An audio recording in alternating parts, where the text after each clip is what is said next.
ఇప్పటి వరకు మనం ఆయన హాస్పిటల్లో ఉన్నారు అని మనం అనుకున్నాం. బ్రేకింగ్ వార్త మనకు అందుతోంది. మహారాష్ట్రలో ఘోర ప్రమాదంలో విమాన ప్రమాదంలో డిప్యూటీ సీఎం అజిత్ పవార్ దుర్మరణం పాలయ్యారు. ఆయన్ని హాస్పిటల్కి తీసుకువెళ్లారు అని మనమంతా భావించాము. కానీ విమాన ప్రమాదంలో డిప్యూటీ సీఎం అజిత్ పవార్ చనిపోయారు. ఆ విమానంలో మొత్తం 6 ప్రయాణిస్తున్నారు. వాళ్ళంతా కూడా చనిపోయినట్లుగా సమాచారం అందుతోంది. చాలా బాధాకరమైన వార్త. బారామతిలో బహిరంగ సభకు అటెండ్ అవ్వడానికి డిప్యూటీ సీఎం బయలుదేరారు. కానీ విమాన ప్రమాదం జరిగింది. సాంకేతిక లోపంతో ఎమర్జెన్సీ ల్యాండింగ్ కి ప్రయత్నించారు. ఆ సమయంలోనే క్రాష్ ల్యాండ్ అవడంతో విమాన ప్రమాదంలో డిప్యూటీ సీఎం అజిత్ పవార్ దుర్మరణం పాలయ్యారు.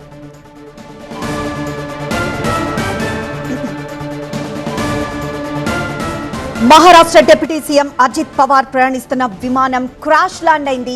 ఈ ఘటనలో అప్పటికప్పుడు వాళ్ళని హాస్పిటల్కి తరలించారు. కానీ అప్పటికే మరణించినట్లు తెలుస్తోంది. ఈ ఘోర విమాన ప్రమాదంలో డిప్యూటీ సీఎం అజిత్ పవార్ మృతి చెందినట్లు తెలుస్తోంది.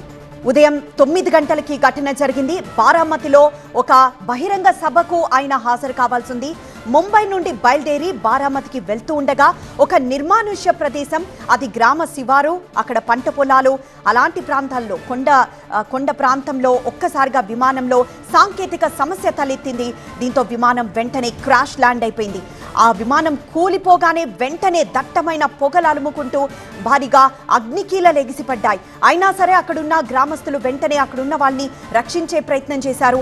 హుటాహుటిన వాళ్ళని హాస్పిటల్కి తరలించారు.